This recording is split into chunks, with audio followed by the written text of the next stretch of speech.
እውነት ተናገር ማለት ኦ ቅድስት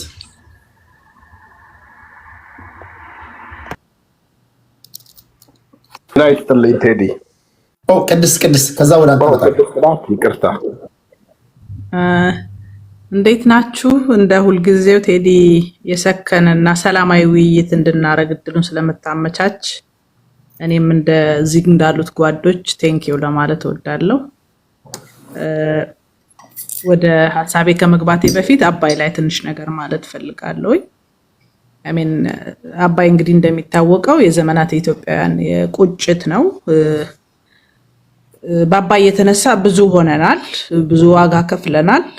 እስከ ዛሬም ድረስ እነዛ ጦሶች አለቅ ብሎን የእርስ በርሳችን ሀገሪቷ ሁልጊዜ ሰላም የማታገኝባቸው ነገሮች እየመጡ እሱን እየተቀበልን አንዱ ወጣ አንዱ ገባ ሲባል በየጊዜው ኢትዮጵያ ዲሞክራሲን ለማዋለድ የምታደርገውን ጥረት እያከሸፈ እያጨነገፈ የሚሄድበት እድል የተፈጠረብን ነውና አባይ ብዙ ነው። ምናልባትም እንደው አልቆ ስናየው ነገርየውን እንደው ቀለል አድርጎ እንደው ዋዛ ማየት እኔ ትክክል ነው ብዬ አላስብም። ምክንያቱም ይሄ በትውልዶች መካከል የተወጠነ የብዙ የሁለት የሶስት ትውልድ ቁጭት የነበረ ነገር ነው እዚህ ደርሶ ያየ ነው። አባይ እውነት ለመናገር ኢትዮጵያ እንደገና ወደ ዓለም የፖለቲካ ተፈላጊነት ወደ ተመራጭነት የምትመጣበት በሌሎች መድረኮች ላይ ኢትዮጵያ ዳግም ስሟ የሚነሳበት ምንም እንኳን ብዙ ችግሮች ቢኖሩብንም እንደገና ስማችንን ለማደስ የተነሳንበት ትልቁ እንትናችን ነው። ኢትዮጵያውያን እኮ አባይን ወቅሰው ታንጎራግረዋል፣ ተቆጭተውበታል። እንዴት እኔን ያራቆትክ ሌላ ቦታ ሄደህ እንዲት አደርጋለህ እየተባለ ስንኝ ተቋጥሮለታል አባይ። እና እኔ የትውልድ ቁጭት፣ ንዴት፣ እልህ፣ እንደገና ደስታ፣ ፉከራችን፣ እንጉርጉሯችን ሁሉም ነገራችን ነው አባይና በምንም ውስጥ ብንሆን ማንም ይጀምረው ማንም ይጨርሰው በዚህ ውስጥ የተሳተፈው ትውልድ፣ መንግስት፣ ኤቭሪዋን ኢትዮጵያዊ ሀገር ውስጥም ከሀገር ውስጥ ውጭም ያለ ክብር ይገባዋል። እኛም የዚህ የመጠናቀቂያው ዘመን ላይ በመገኘታችንም እድለኞች ነን ብዬ ነው እኔ የማስበው። ከአባይ በኋላ የሚመጣው የፖለቲካ አሰላለፍ ፖለቲካውን በትክክል ለሚያይ ሰው ምንም የሚታይ ነው። በደንብ መጻኢ ዕድሉን ያሳያል ምን አይነት አሰላለፍ ውስጥ እንደምንገባ ማለት ነውና በተቻለ መጠንም ጠላቶችም እየቀነሰልን እንደሚሄድ ይሰማኛል። ወደ ዋናው ጉዳይ ሲገባ እና ኢትዮጵያውያን እንኳን ደስ አላችሁ፣ ኤርትራውያንም እንኳን ደስ አላችሁ፣ ምስራቅ አፍሪካ ላይ ያላችሁን ጎረቤቶቻችንም እንኳን ደስ አላችሁ። በአንድም በሌላም መልኩ በጋራ ነው የምንጠቀምበት ለማለት እወዳለሁኝ። ሌላው የባህር ኃይላችን እንደገና መቋቋም በቀደም ትላንትና ነው ዛሬ ነው ያስመረቀው ተቋሙንና ባህር ሳይኖር እንዴት ባህር ኃይል እና ምንድን ነው የሚያደርጉት የሚለውን ነገር ለማየት ነው። እንግዲህ የባህር ኃይላችን በዓለም ላይ በጣም ታዋቂ የነበረ ተጽዕኖ ፈጣሪም የነበረ በቀጠናው ላይ ትልቅ ግርማ ሞገስ የነበረው ለአንዳንዶቻችን በዛ ሰዓት ባንደርስም እንኳን መጽሐፍ የተጻፈለት ትረካዎች ስንሰማ የነበረለት የማናቃቸውን የባህር ኃይል ጀግኖች በአእምሯችን ውስጥ እንድንሰል የተደረገበትና የምርም ኢትዮጵያ የሚያኮራ የባህር ኃይል የነበራት ሀገር እንደነበረች ይታወቃል። ያው እንግዲህ ያለመታደል ሆኖ ሀገሪቷ የማይገባቸው እጆች ላይ ስትወድቅ እንዴት አድርገው ፈረካክሰው ታሪክ አልባ እንዳደረጉትና ስንት ቤተሰብም እንደበተኑ እዛ ውስጥ የነበሩ በጣም የሚገራርሙ የቴክኖሎጂን የተለያዩ ሽግግሮችን ሊያመጡ የሚችሉ አእምሮን ጭምር ያፈረሱበት ሂደት ነውና በጣም ነው የሚቆጨው። አንዳንድ ሰዎችን እዛ አካባቢ የነበሩ ሰዎችን ብታገኟቸው በጣም ነው የሚያሳዝነው። የነበረው ተነሳሽነት፣ ፈጠራ፣ እዛ አካባቢ የነበረው ነገር በጣም የሚገርም ነበርና እኔ መልሶ በመቋቋሙ በጣም ደስ ብሎኛል። ባህር በሩ ሳይኖር ምን ያደርጋል ለሚለው ነገር ምክንያቱም ራሱ ተቋሙ ሲቋቋም ባህር በሩን እንዴት ላግኘው የሚለውን ነገር ራሱ ይሰራል። እንዴት ነው መገኘት ያለበት? ምክንያቱም ሀገሪቷ በጣም ከፍተኛ የሆነ ፖፑሌሽን አላት። ወጪና ገቢ ያስፈልጋታል። ከውጭም የምታስገባው አላት፣ ከሀገር ውስጥም ወደ ውጭ የምትልከው አላት። መርከቦች አሏት። ከዛ ደግሞ ቀጠናው በብዙ መልኩ ፖለቲካዊ ውጥረት ያለበት አካባቢ ነው። ቢያንስ የራሷን መርከቦች መጠበቅ አለባት።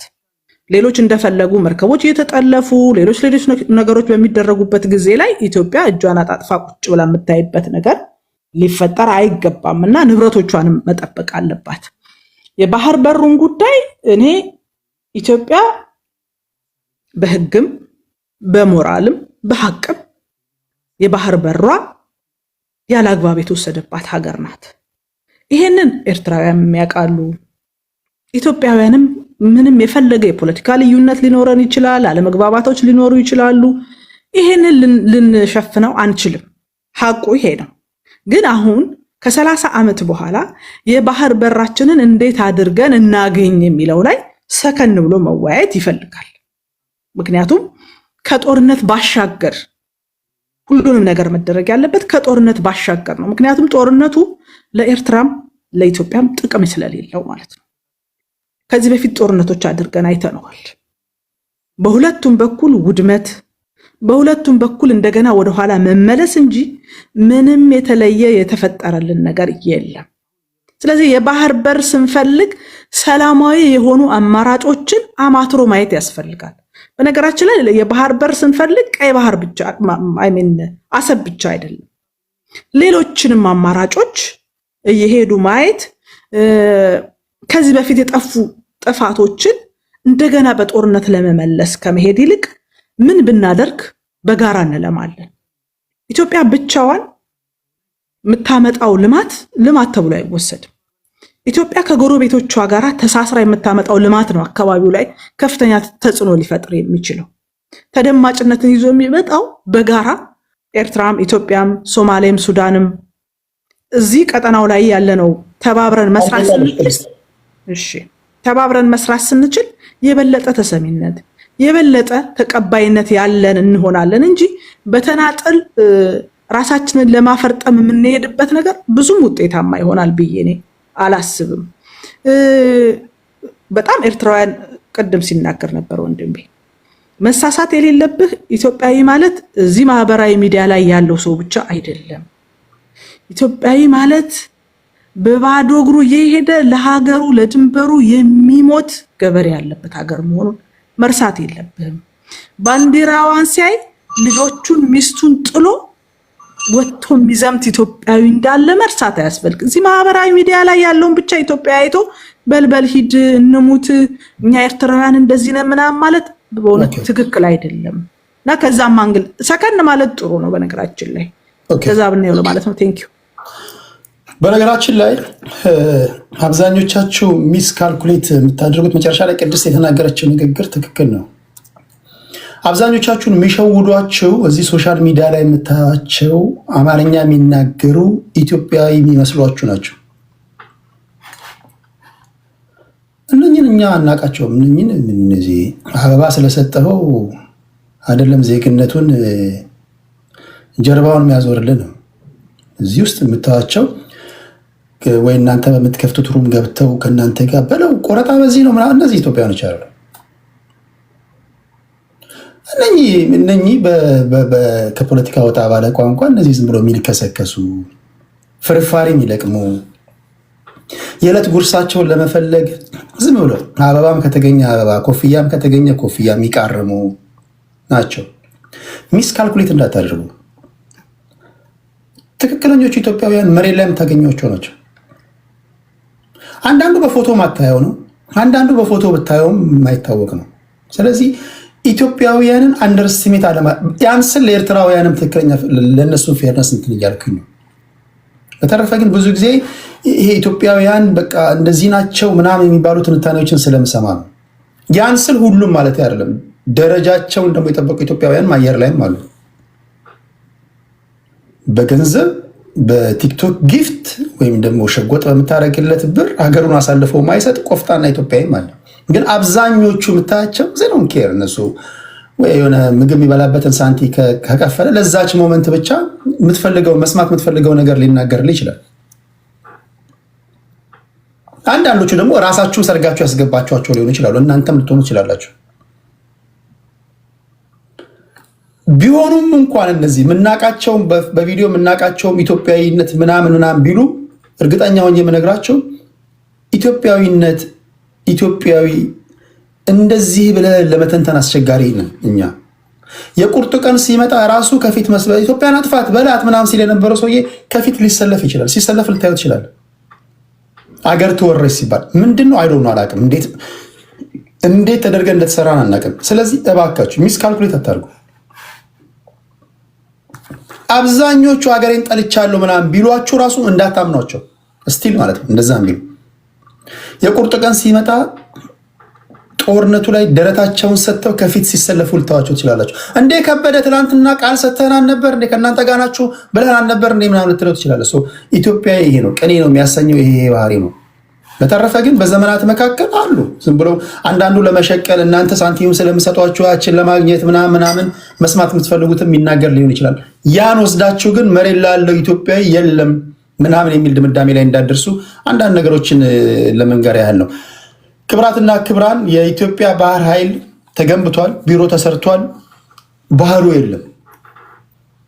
ባህሩ ከየት ነው የሚመጣ ነው ውይይቱ። ወደዚህ ከመግባቴ በፊት የኤርትራ ብሔራዊ ቴሌቪዥን አንድ መግለጫ ሰጥተው ነበረ፣ ለኢትዮጵያ መንግስት የሚመስል ነገር። ከትላንት ወዲያ የጦር ኃይሎች ጠቅላይ ኢታማዦር ሹም ፊልድ ማርሻል ብርሃኑ ጁላ ከ33 ዓመት በፊት ወደ ተገፋችሁበት የቀይ ባህር ድጋሚ እንኳን በደህና መጣችሁ፣ በማንኛውም ሰዓት ተዘጋጁ ብሏል። ይሄ ምን ማለት ነው? በማንኛውም ሰዓት ተዘጋጁ የሚለው ንግግር እንዴት ነው ወደ እናንተ ጆሮ ላይ ደርሶ ምን ትርጉም ሰጣችሁ? የባህር ኃይል እስተገነባ ሲባል ባህሩ የኛ መርከቡ የኛ የባህር ኃይላችን አንደኛ እያሉ ሲጮሁ ሰምታችኋል። የሰራሁትን ቪዲዮ አይታችኋል። ይሄ ምን ይነግራችኋል? እዚህ ውስጥ ሁለት በጣም ማከብራቸው መወዳቸው ኤርትራውያን አሉ። ሀሳባቸውን እንደፈለጉት ከሀገራቸው ጥቅም አንጻር ይተነትናሉ። ኮመንቱን ሰብስክራይበሮች ብቻ አድርግ ያለው ምክንያቱም ሰብስክራይበሮች ልዩ ተጠቃሚ መሆን አለባቸው፣ መጋፋት የለባቸውም። እነዚህ ሰብስክራይብ ያላደረጉ አየሩን ቢዚ ስላደረጉት እናንተ በነፃነት ኮመንት እንድታደርጉ ነው። ወይ ሰብስክራይብ ያደርጉ ወይ ታፕታፕ ያደርጉ። ኮመንቱን ቢዚ ሳያደርጉት አይጣን ነው እና ቢያንስ እነዚህ ልዩ ተጠቃሚ መሆን አለባቸው። የሚጽፉት ኮመንት መነበብ አለበት። ፎሎ የምታደርጓቸውን ፎሎ አድርጓቸው። ካልሆነማ ሰብስክራይብ ማድረጋቸው ምን ሆኖ ጥቅማቸው ታዲያ ምንድን ነው? ከእናንተ ጋር ከተጋፉ። ስለዚህ ሰብስክራይበሮቼ ደስ ያላችሁን ኮመንት በነፃነት ጻፉ። ገለል ስላደረኩላችሁ ማለት ነው። ቴንኪው። ከእውነትን ተናገር። ወደ አንተ እመጣለሁ። ጤና ይስጥልኝ ቴዲ፣ እንዴት ናችሁ? አለን። ኦኬ፣ እንግዲህ በጣም አሪፍ እንትን ነው የከፈትከው። በጣም ደስ ይላል ነው። ለመሆኑ ቀይ ባህርን አባይን አንስተሃል። ቬሪ ኢንተረስቲንግ ነው። እንግዲህ የኢትዮጵያ ጥያቄዎች የሚያጠነጥኑት እዛ ላይ ይመስሉኛል በእኔ ግምት። የኢትዮጵያ የፖለቲካንም ማሰላለፍ ማየት መልካም ይመስለኛል። ገብቶሃል? አንዳንዴ ይሄ ቪሸስ ሰርክል ተደጋጋሚ ነው። በጣም ይገርመኛል። በኢትዮጵያ ታሪክ ውስጥ ቀይ ባህር ደማችን አሁንም ቀይ ናት፣ ጀግኖች በደማቸው እስካሁን ያቆዩት ብለን ስንዘምር ለዛች ሀገር ትልቅ መስዋዕትነት ስንከፍል፣ ሌላው ደግሞ ባንዳ ይመጣና እንዳያልፉት የለም ያ ሁሉ ታለፈ፣ ታጋይ የህዝብ ልጅ በደሙ በላቡ ደማቅ ታሪክ ጻፈ ሲሉን ነበረ። የዛ አይነት እኔ በጣም ፈሪ የሆኑ ሰዎች አሉ። ፍርሃትን ለመሸፈን ደግሞ እንግዲህ ፈሪ የእናቴ መቀነት አደናቀፈኝ ይላል። በጣም ከህዝብ ጋር የማይገናኝ ኢትዮጵያን አንዳንዴ እንደ ሀገር በጣም የሚያሳዝነኝ ምናልባት ኢትዮጵያዊነት ኢንዶክትሪኔትድ የማድረጉ ስራ በተለይ ይሄ ሀገር ምንድን ነው የሀገር እያንዳንዷ ማለት አባቶቻችን በትርክት እንደምንሰማው የውጭ ኃይል አንድ ቱሪስት መጥቶ ኢትዮጵያን ጎብኝቶ አገሩን ለቆ ሲወጣ እግሩን ሁሉ ያሳጥቡት ነበረ። ገባ? ሚኒንግ ምንድን ነው? ከሀገሬ አንዲት ነጥብ አፈር ልሰጥህ አልችልም የሚል ነው። እንግዲህ ቀይ ባህርን በምንመለከትበት ሰዓት ኢትዮጵያውያን በግፍ እንግዲህ ለ40 ዓመት በላይ የተሰራ ባህር ኃይላችን ነበረ። ያም ባህር ኃይላችን በግፍ ፈርሷል። እንግዲህ አጨቃጫቂ በሆነ መልኩ እነ መለስ ዜናዊ በሰሩት ትልቅ ስህተት እንግዲህ በደርግ ዘመን ታውቃላችሁ፣ ኤርትራ ራሱን የቻለ ክፍለ ሀገር ነው። አሰብ ራስ ገዝ የሚባል ነበረ። ያንን እንኳን እየተለመነ እንግዲህ እንደምንሰማው ከሆነ ማለት ነው አሰብን ቢያንስ በዛ ደረጃ ከኢትዮጵያ እንግዲህ ብዙ ሕዝብ ስላላችሁ ከኢትዮጵያ አኳያ አድርጉት ሲባል እነመለስ እንግዲህ ያንን ነገር በወረቀት አንዳንድ ሰዎች የመለስ ፕሮ መለስ የሆኑ ሰዎች ጋር ስወያይ መለስ ምንም የፈረመው ነገር የለም፣ ነገሩ ፔንዲንግ ነው፣ ለመዋጋትም በዛን ሰዓት አቅሙ ስለሌለው እንትን ማድረግ አይችልም ምናምን የሚል የፖለቲካል ትንሽ አለ አይደለ የምትሰጠው ጨዋታዎች የሚጫወቱ አለ። ኤኒዌይ ግን ወደ ነጥቡ ስንመጣ አሰብን እንዴት ማግኘት እንችላለን?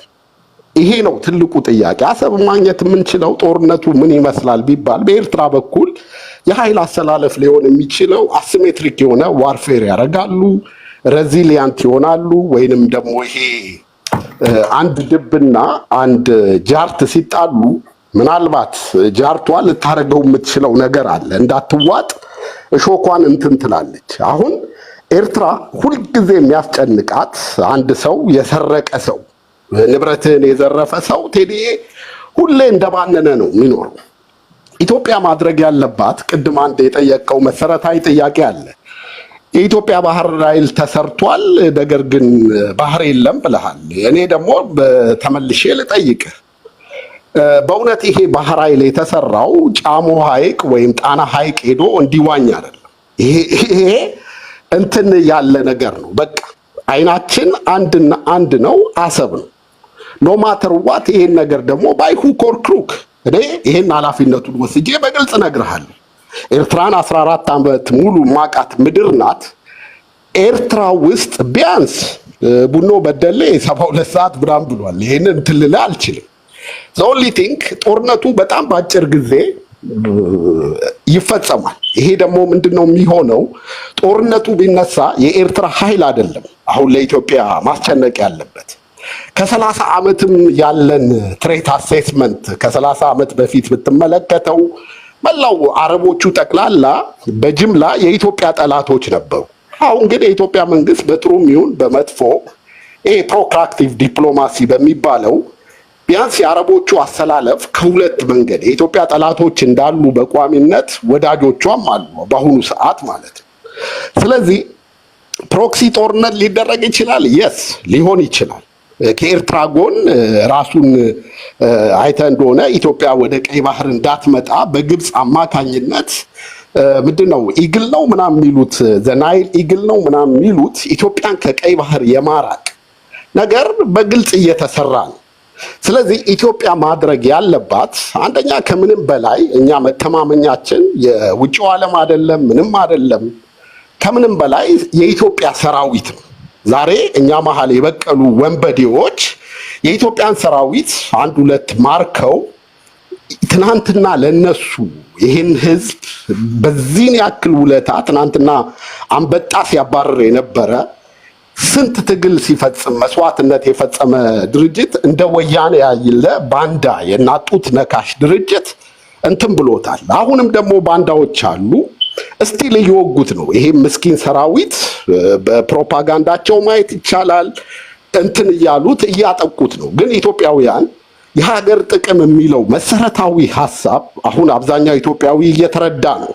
ሌሎቹ ደግሞ እንትን የሚሉት ነው። ፊት ለፊት ገጥመው የኢትዮጵያን ጦር ማሸነፍ አይችሉም። ምንድነው መሆን ያለበት ካልክ ኦፍኮርስ ኢትዮጵያ በዓለም ላይ 52ኛ ናት። በጦር መሳሪያም በምንም ወታደራዊ ጥራትም በምንም ብትመለከት ኤርትራ ደግሞ ወደ 137ኛ ያለች ሀገር ናት። የሚሆነው ምንድነው? የፈለገ ያክል ዘመናዊ ትጥቅ ቢኖርህ እንደፈለክ ብታረግ ጦርነት ሊቋጭ የሚችለው በእግረኛው ሰራዊት ነው። እግረኛ ሰራዊት ካልተቆጣጠረው በስተቀር ጦርነት አለቀ ልንል አንችልም። የቱንም ያክል ድሮን ብትጠቀም ምን ልትል። ሻዕቢያ ሊሄድ የሚችለው ወደ ሳህል በረሃ ወይንም የትግራይ ኃይሎችን ተጠቅሞ ሬዚሊያንት ልክ ድሮ እንደሚያደርገው ሊያደርግ ይችላል። በዚህ ላይ ኢትዮጵያውያን መፍራት አለብን ወይ ስንል ነው፣ መፍራት የለብን። ምክንያቱም ሻዕቢያን በዚህ መልኩ ብትተዋት ኤርትራን ዘላለም ስጋት ስላለባት ለኢትዮጵያ ሰላም አትሰጥህም። በቃ እርስ በርሳችን በፖለቲካችን ውስጥ ይገባሉ፣ በተለያየ ነገር ውስጥ ይገባሉ። ኤርትራ አታቆምም። በቃ ልክ ቋሚ ጠላት የምትለውና ጊዜያዊ ጠላት አይደለችም። እንደ ሀገር የኢትዮጵያውያን ጠላት ናት። ምክንያቱም መሬታችን አንገታችን ተቆርጧል። ስለዚህ ኢትዮጵያውያን አትፍሩ። በእውነት መፍራት ከመፍራት እኔ እንጃ ነውር ነው። አይ ዶንት ኖ የምንፈራ ከሆነ እንዲህ ሊሆንብን ይችላል ምናምን ምንል ከሆነ የሀገር ጥቅም አልገባንም። እነሱ ፕሮፓጋንዳቸውን ሊረጩ ይችላሉ፣ እንደፈለጉ ሊፎክሩ ይችላሉ፣ ምን ሊሉ ይችላሉ። ያላሸነፉትም ጦርነት ክሌም ሊያደርጉ ይችላሉ። አንድ ጥያቄ ልጠይቅህ። እዛ ጋር ይሰማል? አዎ ይሰማል። በዚህ ደረጃ እናሸንፋቸዋለን ስትል ቅድም ቡኖ 72 ሰዓት ነው የሚፈጅብን ብሏል። አንተም ደግሞ ከዚህ ቀደም በነገራችን ላይ የደርግ ኮማንዶ ወታደር ነው፣ ሁለቱን ተናገር፣ ፖለቲካውን የሚያቅሰው ነው። በዚህ ደረጃ ኤርትራውያንን አንደርስቲሜት ወይ የሻዕቢያን መንግስት አንደርስቲሜት አድርገህ በአጭሩ እናሸንፋቸዋለን ለማለት ያነሳሳል ኖ ማሸነፍ እናሸንፋለን። እነሱ ሊሆን የሚችለው ለምንድን ነው? እንዴት ነው? ምንድን ነው እርግጠኛ ያደረገ? ኤርትራ አንደኛ ምድሩን በደንብ እናውቀዋለን። የኤርትራ ምድር ይታወቃል። በጣም ለመዋጋት አመቺ ነው። እንትን ነው የኢትዮጵያ ሰራዊት ምድሩን እናውቀዋለን ካልክ ለምሳሌ የደርግ አሁን የሚዋጉት አዳዲስ ወታደሮች ናቸው አለ ልጆች ናቸው፣ ወጣቶች ናቸው። የደርግ ወታደሮች ቢሆኑ ኦኬ፣ በቀይ ክትል ዘመቻ በተለያዩ መንገዶች ስለሄዱ ያውቁታል። አሁን ግን ያሉ ልጆች አዲስ ስለሆኑ የኤርትራ ምድር ያውቁታል እያልክ ነው? የኤርትራ ምድር ማወቅ ማለት ምን መሰለህ? ማፑ ላይ ጦርነት ከመዋጋት በፊት ይሄ በገበጣ ወታደሮችን የምታስጠናቸው ነገሮች አሉ። ልክ ይሄ አርቲፊሻል የሆነ እንትን ሰርተህ የምታሳይበት ጂኦግራፊያዊ አቀማመጥ መሬቱ ምን እንደሚመስል እሱን ማሳወቅ ይገባሃል። እንደ አንድ ወታደር እንደ አንድ አመራር የምታሳያቸው ነገር አለ። ግን ከአቅም አኳያ ኤርትራ ያላት አቅም ምንድን ነው የሚለውን ነገር ኢትዮጵያ ፖፑሌሽን ዋይዝ ቀላል አድርጋ አትመልከት። ኢትዮጵያ በጣም ትልቅ 1 ሚሊዮን ጦር ቢያልቅ 1 ሚሊዮን ጦር ወዲያውኑ ማዘጋጀት የምትችል ናት። ኤርትራ ግን ያንን አፎርድ ማድረግ ትችላለች? አትችልም። አሁን ለምሳሌ እኔ ኤርትራዊ ሆነ እንደ ኤርትራ ብትመለከት ዘ ኦንሊ ቲንግ ለእነሱ የሚጠቅማቸው ያወጋግ ስልት ደግሞም የሚያደርጓቸው ፊት ለፊት ጦርነት ላይ በጣም በአጭር ጊዜ ይቆማል። ጦርነቱን እናሸንፋለን ፊት ለፊት። ግን ዘ ሰከንድ ሃንድ የሚሆነው ይሄ ኢንሰርጀንት የምንለው ኢንሰርጀንሲ ወይንም ሬዚሊያንት ነገር ይፈጠራል። ገባ? ይሄ ማለት ኢትዮጵያውያን የኢትዮጵያ መንግስት የሚቃወሙትንም ይሁን ሌሎቹን ኃይሎች ልክ ትናንትና ሲያደርጉት እንደነበረው ሬዚሊያንት ሙቭመንት ሊደረግ ይችላል። ልክ አሁን በኢትዮ ኤርትራ ጦርነት ጊዜ ታስታውስ እንደሆነ ጦርነቱ ኦልሬዲ አልቆ ያለ ነው። በመሃል እነሱ ፓክድ አድርገው እኮ ወደ ሳህል በረሃ ሊገቡ ነበረ። አስመራንም ሌሎቹንም ቦታዎችን የመያዝ ሁኔታ የኢትዮጵያ ጦር የሄደበትን ግስጋሴ ስትመለከት በጣም ሪማርኬብል የሆነ ጉዞ ነው። እነሱ ሊያደርጉት የሚችሉት ግን የኢትዮጵያን ድክመት ተጠቅመው ሬዚሊያንት ሊያደርጉ ይችላሉ። ገባ? ልክ ወደ አሸባሪ ገብቶኛል። የመጨረሻ ጥያቄ ልጠይቅህና ለምሳሌ ከአንዳንዶች የታጣቂ ቡድን ውስጥ ያሉ የታጣቂ ቡድን ደጋፊዎች ሁሉም የፋኖች አይደሉም፣ ለሌሎች ፋኖች ፌርነስ አንዳንድ የፋኖ ደጋፊዎች ጦርነቱ ይምጣልን እንደውም እኛ ወደ 4 ኪሎ የምንገበትን መንገድ እናመቻቻለን ያሉ፣ ኦነግም እንደዚህ አይነት ሀሳቦች አሉ፣ በቲፒኤልኤፍም በኩል እንደዚህ አይነት ሀሳቦች እንዳሉ ይናገሩ አሉና ከኤርትራ ጋር ለመዋጋት ይሄ መንግስት የሚሄድበት ሰዓት ለሌሎች ታጣቂ ቡድኖች መንገዱ ከፍትና 4 ኪሎ ይገባሉ፣ እነሱ እንደውም መንገዱ ጥርጊያ ይሆንላቸዋል የሚለው ምን ትላለህ? እዚህ ላይ ሊሆን የሚችለው ምን መሰለህ? አክቹዋሊ የቲፒኤልኤፍን ጉዳይ ካነሳ ቲፒኤልኤፍ በጣም ጥሩ ነው ለኢትዮጵያ መንግስት፣ እንደ አንድ አብሪ ጥይት የምንጠቀምበት የኢትዮጵያ መንግስት መጠቀም አለበት ብዬ ማስበው ነው። ቲፒኤልኤፍን እሱ በሚስበው አንደኛ ጥሩ ኮዝ ጦርነቱን ለመፍጠር እንትን ይላል። አሁን ላይ ባለው ግን በኢትዮጵያ አሰላለፍ ውስጥ አንተ እንደ መንግስት ውጊያ ስትሄድ ጥርግርግ አድርገህ ያለህን ኃይል እንትን ብለህ ትሄዳለህ ማለት አይደለም። ኢትዮጵያ ቢያንስ አሁን ካሏት እንደው የጦር መሳሪያዎች ብትመለከት ከ622 በላይ ቲ62 ታንክ ብንላቸውን በዚህ ጦርነት አገር ውስጥ በሚደረጉ ውጊያዎች እያየናቸው አይደለም። ገባ? ይሄ ትክክለኛ ውጊያ አይደለም። አሁን አገር ውስጥ ያለው ውጊያ ከጎሬላም ያነሰ በጣም ኢምንት ነው። ምክንያቱም ይሄ በፖሊስ በሌላ ምናምን እነዚህ የቀበሌ ታጣቂዎች ምናምን ያቆማቸዋል እንትን አሁን ላይ ባለው እኔ ብዙም አቅማቸው ብዙም አይታየኝም። ምክንያቱም የራሳቸው የሆነ ኢንተረስት አላቸው።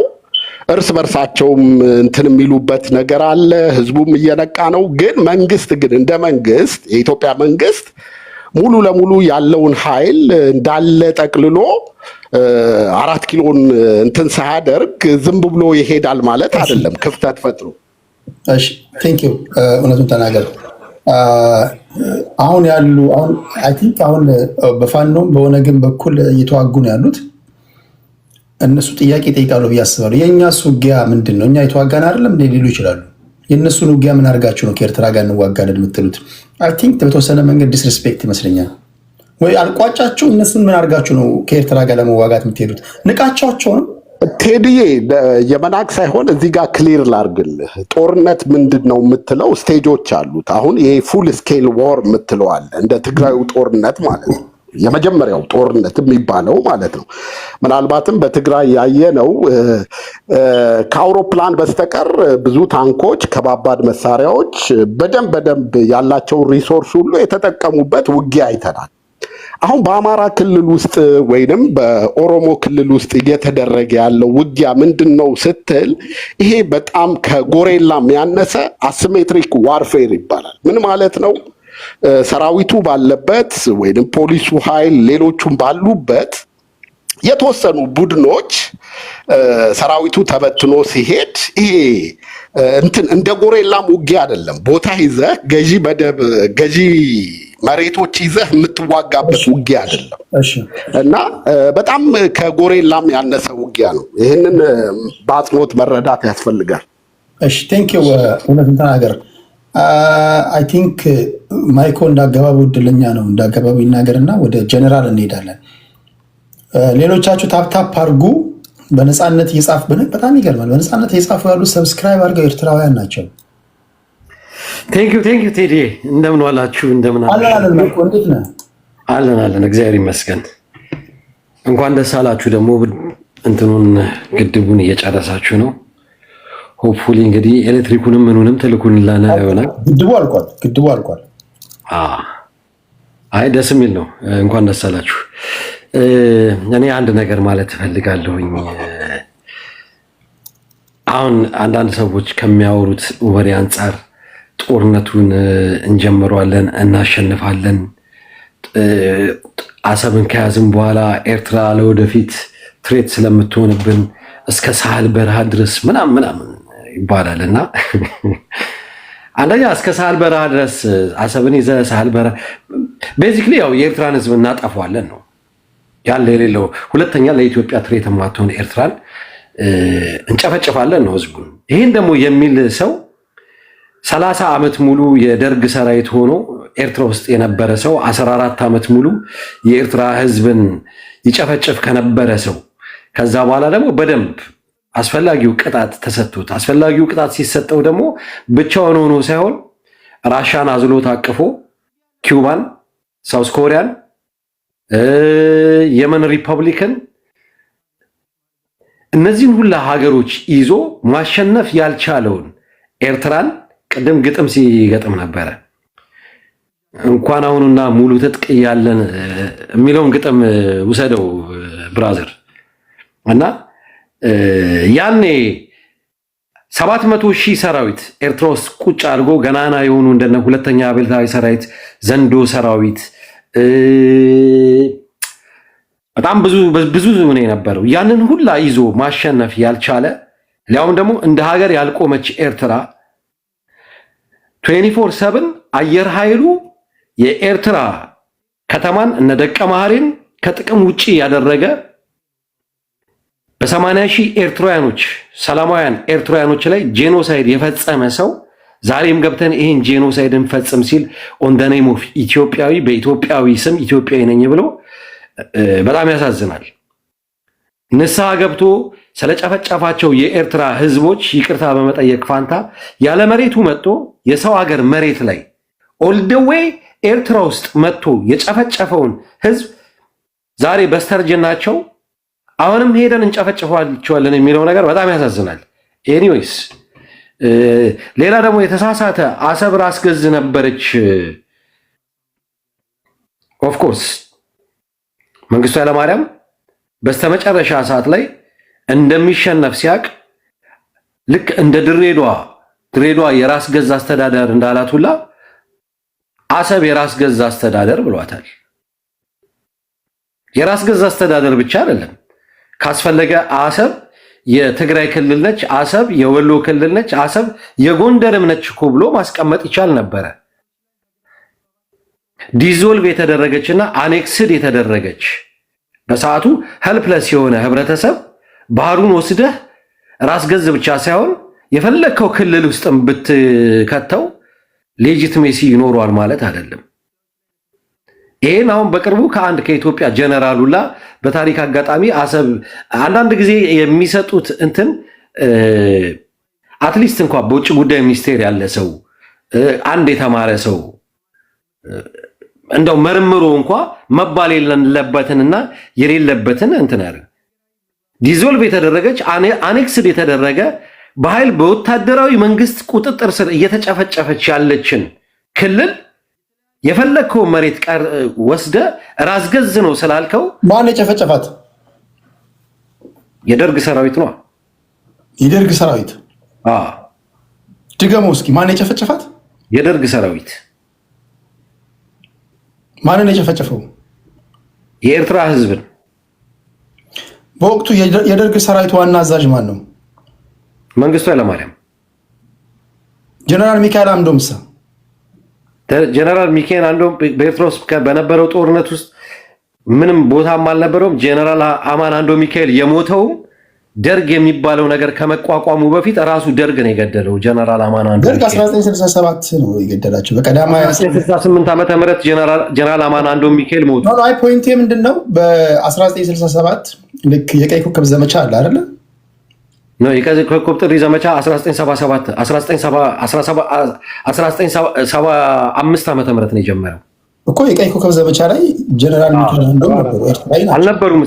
እሳቸው የሞቱት 1968 ነው። የቀይ ኮከብ ዘመቻ የነበረው አማን አምዶም ሚካኤል ከሞቱ ከ8 ዓመት በኋላ ነው። ኖ የቀይ ኮከብ ዘመቻ ላይ ሳይሆን የቀይ ኮከብ ዘመቻ ላይ አይደለም። ከዛ በፊት ጀነራል ሚካኤል አምዶም እንደውም ለቀይ ኮከብ ዘመቻ ምክንያቱ ጀነራል ሚካኤል አምዶም የኤርትራን ህዝብ እኔ ያናግረዋለሁ በሚል እዛ ኤርትራ ሄደው አስመራ ስቴዲየም ላይ ንግግር አድርገው ነበር። እሱ ግን ከቀይ ልክ ነህ ሄደዋል፣ ግን ከቀይ ኮከብ ዘመቻ ጋር አይገናኝም እኮ። ፖይንቴ ምንድን ነው? በጃንሆይ ጊዜም በደርግ ጊዜም እስከተወሰነ ጊዜ ድረስ ጀነራል ሚካኤል አምዶም ኤርትራዊው በወቅቱ እንደ ኤርትራ ሳይ የሚታወቁት ኢትዮጵያዊው ከጨፈጨፉም እሳቸው ነበሩ ልፈልጌ ነው። ምናልባት ለነበረው በጃንሆይ ጊዜም ዲዞልቭድ ሲሆን ኮንፌዴሬሽኑ ዲዞልቭ ሆኗል ስላልከኝ ነው።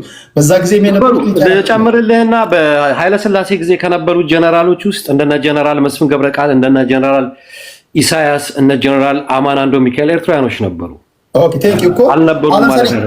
ኮንፌዴሬሽኑ ዲዞልቭ ሲያደርጉት ተፈሪ መኮንን ጀነራል ሚካኤል አምዶም የጦር ኃይሎች ዋና ኢታማዦር ሹም ነበረዋል። በወቅቱ ዋና አዛዥ ናቸው። ስለዚህ ማንነታችን ተደፍጥጧል፣ ማንነታችን በጉልበት ነው የተያዘው ብላችሁ እናንተ ክስ የምታቀርቡት አሲፍ ኢትዮጵያውያን እንደተፈጥጣችሁ ስታወሩ፣ በዋነኛነት እኮ የጦሩ አድራጊ ፈጣሪ ኤርትራዊ ናቸው። ጀነራል ሚካኤል አምዶም ትውልደ ኤርትራዊ ወይም ደግሞ በዚህ ዘመን አጠራር ብሔራቸው ኤርትራዊ፣ ዜግነታቸው ኢትዮጵያዊ፣ በአሁኑ አጠራር ዜግነታቸው ኤርትራዊ ሊባል ይችላል። ግን በዋነኛነት ኮንፌዴሬሽኑ ዲዞልቭ ሲደረግ ጀነራል ሚካኤል አምዶም ዋነኛው ነበሩ። ልፈልጌ እሱንም ታደርጋለህ ለማለት ፈልጌ ነው። እናንተ ኢትዮጵያውያን እንደጨፈጨፋችሁ ኢትዮጵያውያን አኔክስ እንዳደረጉ ፌዴሬሽኑን ያፈረሱት ኢትዮጵያውያን እንደሆኑ አድርጋችሁ ብዙ ጊዜ ስለምትናገሩ ነው። ቤዚክሊ ምንድን ነው መሰለህ ቴዲ፣ ጀነራል አማን አንዶም ሚካኤል ኢትዮጵያ ውስጥ የመከላከያ ሚኒስቴር አዛዥ ነው የነበሩት። እሳቸው የተሳተፉበት ጦርነት ደግሞ የኮሪያ ጦርነት ነው።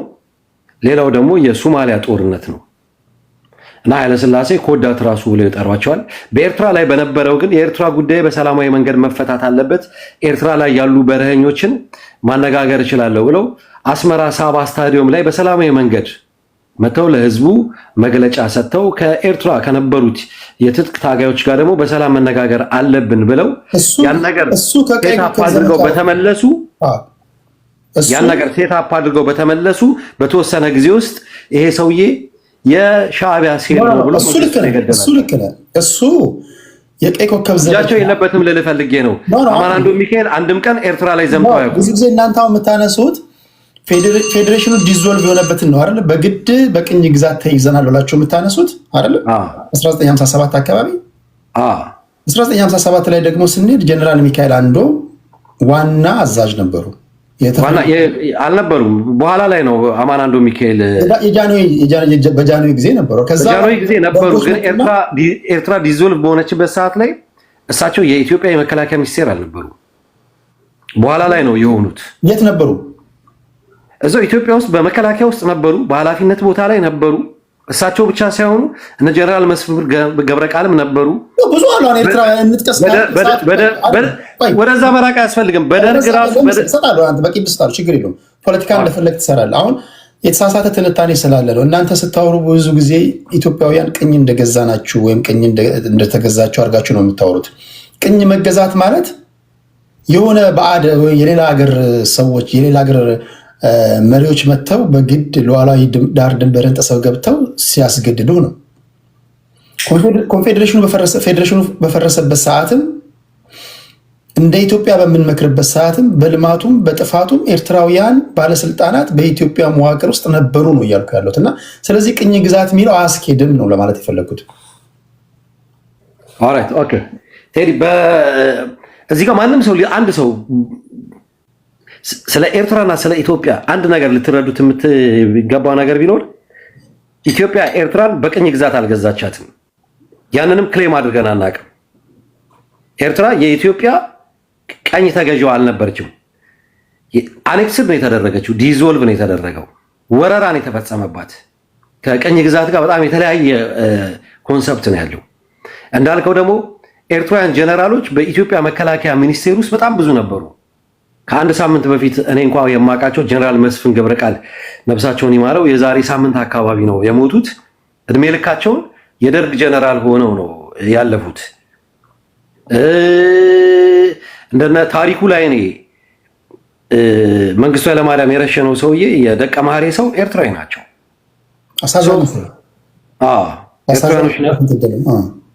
ኤርትራኖች ነበሩ። ይህን ስል ምንድነው ዛሬ ላይ በኤርትራ የትጥቅ ትግል ውስጥ ደግሞ የደርግ ሰራዊት ሆነው እስከ መጨረሻው ድረስ ከኤርትራ ጋር የነበሩ የአማራ ልጆች፣ የትግራይ ልጆች፣ የኦሮሞ ልጆች የኤርትራ ነፃነት ታጋይ ሆነው እስከ መጨረሻው ደግሞ የታገሉ አሉ። ኤርትራ ነፃነቷ ይገባታል። ዛሬ አዲስ አበባ ከተማ ላይ ቁጭ ብሎ ትልቅ የራሱ የሆነ ሚዲያ ያለው ሰው እያለ የኦሮሞ ተወላጅ ነው። እድሜ ልኩን የተዋጋው ለህዝባዊ ግንባር ሓርነት ኤርትራ ነው። ቁንጽል ሰዎች እንትኑን ሊቀይረው አይችልም። ኢትዮጵያኖች ለኤርትራ ነፃነትም የታገሉ ስላሉ ማለት ነው። እሱ በዛ ብናየው አንድ ነገር ግን ምንድነው ይሄ አሰብ የራስ ገዝ አስተዳዳሪ ሆነ ነበረና ታሪካዊ ጥያቄ ምናምን አሁንም የሆነ ሰው በሰዓቱ የደርግ ወታደር ነበርኩኝ የሚል ሰው ያንን ሁላ ግፍ ሲፈጽም የነበረ ሰው አሁንም ከዛ ነገር ሳይታረም እንደዚህ ሲል ይሄ it doesn't make any sense። ጦርነቱንም ቢሆን ያኔ ኤርትራ እንደ ሀገር ሁላ ባልተደራጀችበት ሰዓት ላይ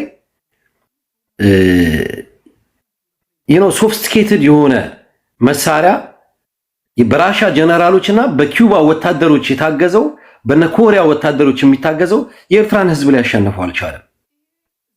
ዛሬም አሰብ ላይ ከ40 ዓመት የኢትዮጵያ ባህር ኃይል አሰብ ላይና ምጽዋ ላይ ከዛ ለ40 ዓመት ቆይቷል ሲል ከ40 ዓመት በፊት ኢትዮጵያ የባህር ኃይል አልነበራትም ማለት ነው። እሺ አንድ ጥያቄ ልጠይቅህ ወደ ገደለው ስንመጣ ኦኬ አሁን ከኦሮሞ አብራክ የወጣውን አብይ አህመድ አሊ የ49 ዓመት ሰው የሻዕቢያ መንግስት ሊቋቋመው ይችላል? እርግጠኛ? አሪፍ ጥያቄ ነው። አብይ አህመድ አሊ ሻዕቢያን ሊቋቋመውም አይችልም፣ ጦርነቱንም ሊጀምር አይችልም። ጦርነቱንም ከጀመረው ደግሞ የአብይ አጀንዳ ሆነ ብሎ ጦርነቱን የሚያስጀምርበት የራሱ የሆነ ኬዝ አለው። ያ ኬዝ ምንድነው ደግሞ ኢትዮጵያን ለመበታተን ኦሮሚያ የምትባል ሀገርን ለመስራት ካልሆነ በስተቀር ጦርነቱን የማይጀምርበት አንደኛው ምክንያት ኤርትራ ሉዓላዊ ሀገር ነች። በተባበሩት መንግስታት ድርጅት አርቲክል 51 የዩኤን ሴክሬታሪ ካውንስል ኤርትራ አንድን ሀገር ሌላኛው ሀገር መውረር አይችልም። ከወረረም የተባበሩት መንግስታት ድርጅትና አላይድ ፎርሶቹ ያችን ሀገር ፕሮቴክሽን ይሰጧታል። ይሄ ኤርትራ ኢንቮልቭ በማታደርግበት ሁኔታ ውስጥ ነው ማለት። ይሄ ኢራቅ ላይ አይተናል። ሳዳም ሁሴን በወረረበት ሰዓት ላይ እስራኤል ስዊስ ካናልን ወራ የግብፅን ካናል በወረረች ሰዓት ላይ የተባበሩት መንግስታት ድርጅት እስራኤል እንግዲህ ዋን ኦፍ ዘ ቢገስት አላይ የአሜሪካ የምትባለው ነች። በወረራ የያዘችውን መሬት አስለቅቀዋታል። የተለያዩ ሀገሮች እንደዚህ ባደረጉበት ሰዓት ላይ ኢንቮልቭ የሚያደርግ የኤርትራ መንግስት ሪኩዌስት ሊያደርግ የሚችለው አርቲክል 51ን ፕሮቴክሽን እንትን ማድረግ ይችላል። ቢኮዝ ኤርትራ ሉዓላዊ ሀገር ነች። የኤርትራ ሉዓላዊነት ደግሞ ያረጋገጠው ደግሞ የተባበሩት መንግስታት ድርጅት ነው። ምናልባት ይሄ የኦሮሞ የመገንጠል ጥያቄ አንቀጽ 39 ላይ እንደ ህዝቡ ተደርጎ የቀረበው እሱ ራሱ እንደኔ ግምጋሜ ከዚህ ቀደም ጨረፍ አድርጎት ኢሳያስ አፈወርቂም ተናግሮታል። እያንዳንዱ ነገር ላይ የሻዕቢያ ፖለቲከኞች እጃቸው አለ ብዬ አምናለሁ። አሁን ላይ የኔ ግምጋሜ ነው የምነግርህ። አሁን ላይ የተፈጠረውን የኦሮሞ ወጣት ስታየው የሚናገሩትን ስታደምጥ ኢትዮጵያን አፈርሳለሁ ካልክ ሳያፈርሱ የሚመለሱ አይመስለኝም። ኢትዮጵያን ኤርትራ መንግስት ምንም የማፍራስ ኢንቴንሽንም የለው። ሜቢ ምናልባት አጀንዳቸው የመገንጠል ምናምን ነው ካልክ የተሳሳተ ግምጋሜ ሊሆን ይችላል። አንድ ሁለት ፖለቲከኞች ሊናገሩ ይችላሉ። እሱን በተለያዩ ብሔረሰብ ውስጥ ያሉ አክቲቪስቶች ይናገሩታል። አሁን ወደ ሪል ወደ ፓወር ፖለቲካ ስንመጣ በአግባቡ ገምግማቸዋሉ። አሁን ለምሳሌ ቡጢን ለካካ ካልክ ነባራዊ ሁኔታው ያንን ያሳያሉ። ለምሳሌ መሳሪያ ለመሳሪያ ህዝብ ለህዝብ አይደለም ወታደራዊ አናሊሲስ ሲሰራ እዚህ ጋር ያላችሁ ወታደራዊ ሰዎች ልታግዙ ትችላላችሁ። አናሊሲስ ይሰራል። እነዚህ ሁሉ ከግምት አስገብታችሁ እናንተ የታጠቃቸው መሳሪያዎች አሉ። ይሄ መጨረሻ አማራጭ ላይ ነው። ለምሳሌ ማይኮና ሌሎች የኢትዮጵያውያን ካልተስማሙ እንደ መጨረሻ አማራጭ የምትወስዱት ድብድብ ከሆነ በአግባቡ አናሊሲስ ሰርታችኋል። አብይ አህመድ እንደኔ ግምጋሜ ይሄ ጦርነት ከተጀመረ ወይ እሱ ይጠፋል ወይስ ከወዳኛው ኢሳያስ አፈወርቂ የሚያጠፋው ይመስለኛል። ጥያቄው ማን ይጠፋል እንጂ አይ ዶንት ቲንክ እንደመለስ ዜናዊ ጊዜ በትግረኛ ተነጋግረህ ወይም ደግሞ ጦሩን የምታስመልስበት ዘመን ላይ ያለ አይመስለኝም። ያ ቴዲ ምን አለ መሰለህ ቢዝነስ ላይ ነው ያሉ ይመስሉኝ እና ይሄን በአግባቡ ገምግመሃል ወይ? ሁለተኛ ኢትዮጵያውያን የሚሰጡትን ኮመንት የሚናገሩትን ንግግር ኢትዮጵያውያን ስል ትክክለኛ ኢትዮጵያውያን ነው እያልኩ ያሉትና ያን ከግምት አስገብቷል። ከዛ በፊት ምናልባት ሌሎች ፕላን ቢ ፕላን ሲም ካለ እሱን ለምንድን ነው እንደዚህ ብናደርግ ኦኬ። ይሄ ከዚህ ቀደም ስታወራ የሰማሁት ነገሮች አሉ። ለኢትዮጵያውያን ኤርትራውያን የባህር በር አልከለከልንም ነው የሚሉት አይደለም? ከተሳሳቱ አርሙኛላችሁ። የባህር በር ተጠቀሙ እያሉ ነው። አሁን ያልተስማሙት በፈርስት ፕሪንሲፕል ላይ ነው። የፈርስት ፕሪንሲፕሉ ምንድነው? ኢትዮጵያውያን የባህር በር የሚፈልጉት እንደ ጅቡቲ ሸቀጥ ለመላክና ለማስገባት አይደለም። ኤርትራውያን ለጅቡቲ የምትከፍሉትን ክፍያ ለኛ ክፈሉን፣ ኦኬ ገንዘብ እንቀንስላችሁ በክራይ ተጠቀሙ እያሉ ነው። ታዲያ ምንድነው ግጭቱ ካላችሁ ኢትዮጵያውያን የባህር ኃይላቸውን ማስፈር እንፈልጋለን ነው የሚለው የኢትዮጵያ መንግስት። የባህር በር የምንፈልገው ሸቀጥ ለማስገባትና ለማስወጣት ሳይሆን ቀይ ባህር ላይ ምን እየተከናወነ እንዳለ የኛው ፕሬዘንስ ያስፈልጋል። ወታደሮቻችንን ማስፈር አለብን። ይሄ ደግሞ ኤርትራውያንን እያስማማ አይደለም አይኮ። ካላስማማ በምንድን ነው ይሄ ጉዳይ የሚፈታው ነው? 2 ደቂቃ ልጨምረልህና ወደ ሌሎች ይሄዳለሁ። ልክ ነኝ አይደል? ይሄን ነው የተባባለው። ትክክል። ኤኒዌይስ ምን አለ መሰለህ፣ መጀመሪያ ኢትዮጵያ መጠየቅ ከነበረባት በአመት $4 ቢሊዮን ለምትገብራት ለጅቡቲ ሄዳ ነበረ መጠየቅ። ኢትዮጵያ ለኤርትራ አንድም የምታደርግላት ነገር የለም አለስ እድሜ ልኳን የኤርትራን ህዝብና መንግስት ከመቀጥቀጥ ያለ አግባብ ዲዞልቭ ማድረግ አኔክስ ማድረግ ሰውን በዛ ደረጃ መጨፍጨፍ ካልሆነ በስተቀር ኢትዮጵያ ኤርትራ ላይ ያለት አንድም እንደዚህ ነው የሚባል ያደረገች ነገር የለም። ወደዚህ ወደ ጦርነቱ የምትመጣ ከሆነ ኢትዮጵያ ያላት ጦር በዛ ቢባል 400,000 ነው። የኤርትራም the same thing 400,000 ነው። ኤርትራ ኢትዮጵያ ከታጠቃችው በላይ መሳሪያ ታጥቃለች። ከዚህ በፊት ፕሬዝዳንት ኢሳያስ አፈወርቂ ከአልጀዚራ ጋር ንግግር ሲያደርግ 4 መንግስት ሊያስታጥቅ የሚችል መሳሪያ አለን ነው ሲል የነበረው። ከዛ ጊዜ በኋላ እንኳ በተለያየ ጊዜ ወደ ኢትዮጵያ የገቡ የነበሩ መርከቦችን ሙሉ መሳሪያ ከዩክሬን በተለያየ ጊዜ እዚህ ጋር ማውራት የማንፈልጋቸው ብዙ መሳሪያ ኤርትራ የታጠቀችው መሳሪያ አለ። ልትዋጋ የምትችለው 400,000 ሰራዊት አለ፣ 400,000 ሰራዊት አለኝ፣ 130 ሚሊዮን ህዝብ ብዛት አለን ምናምን የሚባለው ይሄ የፉከራ የምናምኑ የትም ሊያደርስ አይችልም። ቢኮዝ 130 ሚሊዮን ህዝብ ሊዋጋ አይመጣም። ሰራዊት ነው። ኢትዮጵያ ያላት ሰራዊት ደግሞ ብቃት ያለው ሰራዊት አለንም። ትላንትና ራቆታቸውን ሆነው የኤርትራ መንግስት ልብስ ያለበሳቸው ጀነራሎች ነው ያሉት። እነዛ ጀነራሎች የውጊያ ታሪካቸው ኤክስፒሪየንሳቸው የምን ያህል ጊዜ ነው እናውቃለን። በኤርትራ በኩል ያሉት ጀነራሎች የ60 ዓመት የውጊያ ልምድ ያላቸው፣ ያ ልምድ ደግሞ ጀነሬሽን ቱ ጀነሬሽን ሄደ ነው። የኤርትራ ዲፌንሲቭ የሆነ ወይ ወረራለው ባይለት ስለሆነ በኢትዮጵያ በኩል ከመጣ ደግሞ ሊወር ያላጋባ አኔክስድ ሊያደርግ የሚመጣ በደሞዝ የተቀጠረ ስርዓቱን ሊያገለግል የመጣ እንጂ እንደ ኤርትራ ሀገሬ ሊወረር ነው ብሎ ከውስጡ እንትን የሚል ሰራዊት አይደለም ያለው። ይሄ ነገር መወሰን ያለባቸው ጀነራሎቹና ኮሎኔሎቹ ናቸው። በኢትዮጵያ ውስጥ በኩል ያሉት ደግሞ ጀነራሎችና ኮሎኔሎች አብዛኛዎቹ የኛ ምርኮኞች የነበሩ ናቸው። ታክቲኩን እናውቀዋለን። ስለዚህ መሬቱንም እናውቀዋለን። አሰብ ላይ ከዚህ በፊት ውጊያ አድርገናል። እሺ፣ በአሁኑ ሰዓት ላይ ደግሞ ኢትዮጵያና ኤርትራ እየተዋጋና ያለ ነው። ፕሮክሲ ዋር አድርገን ሱዳን ላይ የራፒድ ፎርሱን ሊያግዝ የመጣ የአብይ ሰራዊት ሱዳን ላይ ተሸንፏል ያለው በኤርትራ። ኦልሬዲ ጦርነት ውስጥ እያደረግነው ነው ያለ ነው። ሌላ አዲስ የሚመጣ ነገር የለም። ቴንክ ዩ ማይኮ። እሺ፣ እንዳልኳቸው ኤርትራውያን በሀገራቸው ጉዳይ ድርድር አቁ። ምንም ድርድር አቁ። መጥቼ አሰግዳለሁ እያለ ነው። ትሰግዳለህ ወይስ ታሰግዳለህ ነው ጥያቄ። ኤርትራውያንን አይላብዜም በጣም ይሄ ድህነት ምናምን አላለ። በቃ ኦኬ፣ ሁሉም ነገር በባትል ፊልድ የሚወሰን ከሆነ ኢትዮጵያውያን አላችሁ ወይ ነው ጥያቄ። አላችሁ ወይ? ኧረ ታፈን እንትኑን ክፈትልን። ኧረ እንተንፍስ እንዴ! ሰብስክራይብ ያደረጉት 10 ሰዎች ናቸው ኮመንት ማድረግ ያለባቸው። ጠቅላላ በንፋስ ሞላል እኮ ቢያንስ በጽሁፍ እንተንፍስ። እሺ፣ ሰብስክራይብ ያደረገ ብቻ ነው ልዩ ተጠቃሚ መሆን ያለበት። እና ሰብስክራይበሮች ዛሬ ጥቅማቸው ምንድን ነው? እነ ሬድ ሲያውን ኮመንት እያደረጉ ነው፣ ይነበብላችኋል። ፎሎ የሚያደርጋቸው ፎሎ ያደርጋቸዋል። አንዳንድ እኮ ፊቸሮችን አንሎክ ያደርጋሉ። ሰብስክራይብ ሲያደርጉ ኮመንት ለመጻፍ እንደፈለጉ የሚጽፉት ኮመንት እንዲነበብላቸው አገበስብሼ ከሁሉም ጋር አስቀምጫቸው። ታዲያ ለምንድነው ሰብስክራይብ የሚያደርጉት? ከፍትላችኋለሁ። እስከዛ ታፕታፕ አድርጉ። ጀነራል 7 ደቂቃ ነው ወንድሜ። በጣም አመሰግናለሁ ቴዲ። ሁሌም እልሃለሁ አንተ እኔ ባንዳን በታሪክ ነው የሚያውቀው። እንግዲህ የባንዳዎች ፋብሪካ ብያለሁ። ታጋልጣለህ እኮ አሽገህ ነው የምታቀርብልኝ። አመሰግናለሁ። አዳምጥ።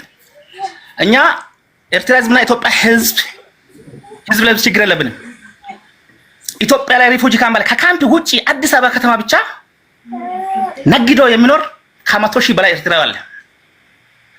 ከ100,000 በላይ ኤርትራዊ አሁን በአዲስ አበባ ውስጥ አለ ነግዶ የሚኖር። በገንዘብ ላይ በንግድ ላይ ኮንዶሚኒየም የገዙ እንደ ኢትዮጵያ ዜጋ ገዝቶ የሚኖሩ ተከራይቶ ብቻ ሰው የኤርትራ ጀነራሎች ትላንት ነበሩ። አብዛኛው ያንተ ጀነራል እኮ ነው ተሰደው መጥቶ ኢትዮጵያ አለ። ዛሬም አሉ በቤታችን። ብርጌድ ሐመዱን ያቋቋመው ገበሬ ነው እንዴ? አርሶ አደሮች ናቸው ያቋቋሙት? ኤርትራ አፋር አርሶ አደሮች ናቸው? እያወራን ያለ ነው የፋኖ የኦነግ የብልጽግና ጉዳይ አይደለም፣ የሀገር ጉዳይ ነው። ታሪክ ልንገራችሁ። አብይ እንዲህ እያደረጋኝ ነው ብላ የምትናገረው አዳምጥ። በኩሩ መሪያችን የነጻነት አባት ጎምጨጫ ያለ አመራር ባለቤት አጼ ምኒልክ ሀገራዊ አንድነት ለመፍጠር በጎሳ በብሔር የነበሩ ነገስታትን አንድ ለማድረግ ሴንትራል ገቨርንመንት ፈጥሮ ግብር እንደ ሀገር እንዲገበር አንድ ነገር ለመፍጠር ሲሄዱ የሰጠጠለ መንገድ ወስዶ የተቀላቀሉ አሉ፣ ያልተቀላቀሉ አሉ። ጦርነት የገጠሙ በዛ ላይ ክላሽ ተፈጥሯል፣ ግን አንድነት ተፈጥሯል። አንድ ነገር ኢትዮጵያ የምትባል ሀገር ተፈጠረች። ዘናፍተር ያ በብሔር ብሔረሰቦች ውስጥ በእምነት ላይ ይሆናል በሌላ ነገር አንድነት ለመፍጠር የተፈጠረ ቁርሾ አልቆ አይደለም። ኢትዮጵያ አንድ ሆነ አይደለም። አጼ ምኒልክ ጠላት መጣ ስሉ ከዳር ዳር ሄደው ጣሊያንን ቂጥ ገርፎ የመለሱት ይሄ ነው። በእኔ አመለካከት ፋኖ ኢትዮጵያዊ ነው። ቁጥር አንድ ኢትዮጵያዊ ነው ፋኖ ድርጅቱም። ለምን የፖለቲካ ልዩነት ነው አለ። ኦነግ ቁጥር አንድ ድርጅት ነው። ራስ መቻል እስከ መገንጠል ህገ መንግስት ላይ ያስቀመጥነው እኮ 30 አንቀጽ 39 ነው የሚጠቅሰው። ኦነግ በደንብ ሄደ ቢባል ራስ መቻል ይታንደ ሂዛን ኢትዮጵያ አማን ኢትዮጵያ አምኖት ካዲሬ ኢትዮጵያ የብልጽግና አይደለችም። ኢትዮጵያ የፋኖ የኦነግ ብቻ አይደለችም። ከዚህ በኋላ ለሚመጣም ድርጅት ኢትዮጵያ የዛ ድርጅትን ከዚህ በፊት ዋጋ ከፍሎ ኢትዮጵያን አንድ አደረጉ። ጣሊያንን የመለሱ ሰማዕታትም ኢትዮጵያ ነች። ኢትዮጵያ ኤርትራውያን እዚህ መጣችሁ ከኢትዮጵያ ጋር ጫማ መለካካት ጥሩ አይደለም። እኔ ያሳዝነኛል። የኢትዮጵያ መንግስት አንድ ቀን ጠቅላይ ሚኒስትር አብይ አህመድ ኢሹ አድርጎ ስለ ኤርትራ ተናግሮ አያውቅም ከሰላም በስተቀር። በየቀኑ ዩቲዩበሩንና ጋዜጠኛ እየሰበሰበ ስለ ኢትዮጵያ የሚተነትነውን መሪያችሁን ወደ ዲሞክራሲ እንዲመለስ አለቡ። that is not my issue። እኔ ኤርትራ ውስጣዊ ጉዳይ ላይ ኢትዮጵያ የምትገባ ጥያቄ ልጠይቅሽ። አሁን ኤርትራውያንን ኢሹ አድርጎ አንስቶ አቅም ስትል ለምሳሌ አንድ ኢንተርቪው ላይ ኤርትራውያንን እንደ ኩሬ ለምሳሌ በብርጭቆ ውሃ ቃል በቃል የተናገረው ነው የምነግርህ። በብርጭቆ ውሃ ላይ ጠጠር ብትጥል ውሃው ይታመሳል አለ። ጣና ላይ ሄደ ጠጠር ብትጥል ውሃው ምንም አይሆንም ማለት። ጎረቤታችን ያለችው ኤርትራ ለማለት ነው ኩሬ ናት አለ። አንድ ጥይት ብንተኩስ ይታመሳል አለ። እኛ ላይ ግን የፈለጉትን ቢተኩሱ ህዝብ ነን የ130 ሚሊዮን ህዝብ ነን ብሎ ቃል በቃል ተናግሯልና በዚህ ደረጃ ኤርትራውያንን እንደ ኩሬ ማድረግ ምን ማለት ነው? ኩሬ ናቸው ብሎ እንተባለ ምንድነው? አንድ ጋዜጠኛ ፈታኝ ጥያቄ ማንሳት አለ። ጋዜጠኛ ማነሱን ጥያቄ አንስታል። እኛ ኤርትራን ትንሽ ሀገር ናት ብለን አናውቅም። ለዋላ ሀገር ናት እኮ በማፕ ከሆነ ከኤርትራ እኮ ጅቡቲ ታንሳለች። ሶማሌላንድም እየተወለደ እኮ ነው። ኢትዮጵያ ደግሞ 130 ሚሊዮን ባህር ነው እኮ። ባህርነቱ በቁጥር ብቻ ዘን በታሪክ ባህር ነው፣ በጀግንነት ባህር ነው። I'm telling you my friend አማን ኢትዮጵያ ብልጽግና ብላ እንዳትጠራኝ፣ ፋኖ ብላ እንዳትጠራው፣ ፋኖ ነኝ ብላ እንዳትመጣ፣ ኦነግ ነኝ ብላ እንዳትመጣ። እኛ ሁላችንም ኢትዮጵያውያን ነን። ቲፒኤልኤፍ ኢትዮጵያዊ ነው፣ ቁጥር አንድ ኢትዮጵያዊ ነው። የፖለቲካ ልዩነት ነው አለ። እኛ ኤርትራውያን በሀገር ጉዳይ አንድ ነን። በሀገር ጉዳይ አንድ ካውንት በቻርተር የሚመራው መንግስት ስልጣኑን ለልጁ ሊያስረክብ የተቀመጠው መንግስት ተቀይሮ ኤርትራ ትውልድ የኤርትራ ህዝብ ከኛ ጋር ነው። ለምን ትላንት ሲገናኙ አይታል። አንድ ኤርትራዊ ኢትዮጵያ ህዝብ እና ኤርትራ ህዝብ ችግር ቢኖረው የኢትዮጵያ መንግስት ወራዳ ተልካሻ ቢሆን አንድ ኤርትራ ኢትዮጵያ ውስጥ መስራት አይችልም። ነገ ሄደ መዘገብ ትችላለህ ወንድሜ። እኛ እኮ ሀገርናን ስንል ቀይ ባህር ብቻ እኮ አይደለም። ቀይ ባህር ኤርትራ ብቻ አይደለም። እዚህ ጋር ማለፍ አለ። ቀይ ባህር የዓለም ነው። ኤርትራና ጅቡቲ፣ የመንና ጅቡቲ ቀይ ባህር ይሄን ያለው ድንበር ተክለዋል። ቀይ ባህር አይደለም። ዛሬ ኢንዲያን ኦሽን ተብሎ የሚጠራው ሐይቅ ውቅያኖስ ኢትዮጵስ ነው የሚባለው። ኢትዮጵያ ሐይቅ ነው የሚባለው። ታሪክ በርብር ከፈለክ ቪዲዮ ሼር አድርገለም። አፍሪካን ጥቁሮችን ነፃ አውጥተን ፓን አፍሪካን ፈጥረን በማጭበርበር ፖለቲካ ገብተን የነፃነት ጥቅማችን አፍሪካ ላይ አላገኘንም። ይሄ ብሔራዊ ጥያቄያችን ነው፣ የሚቀጥል ነው። መቼ ነው ኢንዲያን ኦሽን ከኢትዮጵያን ኦሽን ከሚለው የተቀየረው? that is our question። የኢትዮጵያ ጥያቄ ነው። that is the generation question my friend. we are coming to be make free Africa from economical dependency. We'll be make independent Africa. We are the superpower of Horn Africa. Not only we are the superpower of Africa. We are free nation, uncolonized nation. I'm an Ethiopian. Don't call me Bilzegina prosperity. Don't call me Kadire. You don't have even Kadire. You don't have even properly party. Don't talk this shit, stupid thing. I'm an Ethiopian. I'm the son of Minilik. I'm the son of Abdullah Banaga. I'm the son of Haile Selassie. I'm the son of Mengistu. I'm the son of Haile Mariam Desalegn. I'm the son of Mallas. I'm the son of Abiy Ahmed. I'm the son of Fitaurari Gabayo Gurmu. I'm the son of Fitaurari Habte Gorgis Dinagde. I'm the son of Taito. I'm the son of Tedros. You know that? Let me tell you. ኢትዮጵያ መንግስት ድሮን እያመረተ ነው፣ ደብረ ብርሃን እያወረደ ነው፣ ባህር ዳር እያወረደ ነው፣ አፋር ላይ እያወረደ ነው የሚለውን ለኢትዮጵያ እየተነተነ የሚውለውን መንግስትን አስተካክል። ለኤርትራ አንድ በል። ሁለተኛ እኔ ግልጽ ነው የሚለካቸው። እኛ በኢትዮጵያ ውስጥ ጣልቃ አልገባም የኛ መንግስት ለዚህ ቁጭ ብለው ለሞራል ነው እንደመጣው። ማን ነው ካምፕ ሰርቶ ሲያኖር የነበረው? አረባኞች ግንቦት ሰባትንም ኦነግንም ካምፕ ሰርቶ ማን ነው? ሱዳን ነው። ዓለምን እንዳይንቀሳቀስ የታሰረውን ያንተን መሬት ከእስር ቤት አውጥተን ዓለም ላይ እንዲዞር አረብ ኤሚሬት ወርቅ እንዲሸለም ስናደርግ ባለውለታችን የኢሳያስ ባለውለታ ነው ቆኛ ኤርትራውያን ካልጻብልን እዚህ ጋር መጥቶ መሪውን የማያውቅ አብይ እንዲያድርገኛል። ፍሬዝ ማይ ፍሬንድ ስፔሻሊ ኢትዮጵያ በፖለቲካል ዩኒት አላችሁ። ኢትዮጵያዊ ነይ ባንዳቱን ባንዳነት ውስጥ አትግባ። ሀገር አትካድ፣ ትውልድን አትካድ። እየካድክ ነው። you have a time ሰዓት አለ። ባለው ሰዓት ኢትዮጵያ ሆነ ተገኝ። በእርግጠኝነት ነው የምነግርህ ነገ ብሔራዊ እናታችን የምትደፍ ኢጅፕት የሚመጣ ዘመነ ካሴ ከነጦሩ እንደሚሰለፍ እርግጠኛ ነኝ። ይሄ የኢትዮጵያ ታሪክ ነው። ይሄ በምልክ ያየነው ነው። በኃይለ ሥላሴ ያየነው ነው። አፍሪካ ነፃ አውጥተን አፍሪካ ህብረትን መስርተን ዛሬ ኢትዮጵያ እያመረተ ያለችው ምርት ጅቡቲ ይላል። ጅቡቲ እኮ የጁሃራን ወደብ ሰጥተናለች። ጅቡቲ ከ3 ቀን በፊት መግለጫ ወጣል። የጁሃራን ወደብ ሰጥቼ የኢትዮጵያ መንግስት መልስ መስጠት አይችልም። ሚስተር ጅቡቲ እኛ ጥያቄ አለን። አመሰግናለሁ። በነገራችሁ ላይ መጨረሻ ላይ የተናገረው ንግግር ቁልፍ ንግግር ነው። ታስታውሱ እንደሆነ ጃንሆይን የደርግ ሰዎች ከስልጣን የሶስተኛ ክፍለ ጦር ሰዎች ከስልጣን ካስወገዱ በኋላ ኢትዮጵያ ሁልጊዜ በምትዳከምበት ጊዜ አይታችሁ ከሆነ የውጭ ጠላቶች የሚመጡበት ጊዜ አለ። ብዙ ጊዜ ወይም ነገስታት ወርደው ነገስታት በመጡ ቁጥር ብዙ ጊዜ እንዲህ ያሉ ነገሮች አሉ። ታስታውሱ እንደሆነ ጃንሆይ ከስልጣን የወረዱ ሰዓት ትርምስምስ ነበር። እኔ እንኳን የኢህአዴግ ልጅ ነኝ፣ ያነበብኩትን ነው የምነግራችሁ። እና በሰዓቱ ከውጭ የገቡና የኢሃፓ እነ መኢሶን እነ ሻዕቢያ እነ ጀባ ምናምን የተፈጠሩበት ጊዜ ነበር።